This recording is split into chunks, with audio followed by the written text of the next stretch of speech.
যুক্তরাষ্ট্রের ট্রাম্প প্রশাসন H-1B visa লটারিতে পরিবর্তন এনেছে। উচ্চ বেতন ও দক্ষতার ভিত্তিতে প্রার্থীদের অগ্রাধিকার দেওয়া হবে। এতে উচ্চ বেতনপ্রাপ্ত অভিজ্ঞ কর্মীদের সুযোগ বাড়বে আর নতুন গ্র্যাজুয়েট ও স্টার্টআপদের সুযোগ সীমিত হবে।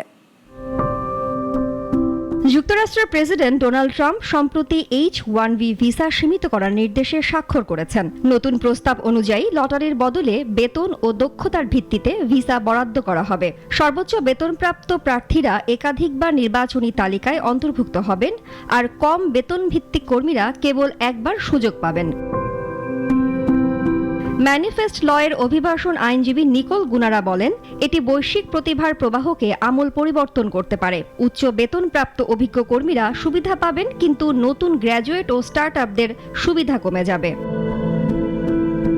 হোয়াইট হাউসের মুখপাত্র টেলর রজার্স জানান, এই পদক্ষেপে আমেরিকান কর্মীদের আগে রাখা হচ্ছে এবং কোম্পানিগুলোকে মজুরি কমিয়ে ভিসা নেওয়ার প্রবণতা থেকে বিরত করা হবে। ট্রাম্পও ঘোষণা করেছেন, এ উদ্যোগের মূল লক্ষ্য আমেরিকান কর্মীদের নিয়োগ।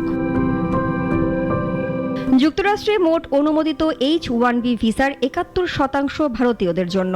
নতুন ফি ও নিয়মের ফলে ভারতীয় আইটি জায়ান্ট TCS, ইনফোসিস ও উইপ্রোকে ব্যয়ভার বেড়ে বিলিয়ন ডলারে পৌঁছাতে পারে, যার প্রভাব হতে পারে কম নিয়োগ বা চাকরি ভারতে সরানো। পূজাশ্রী ভদ্র, নাগরিক।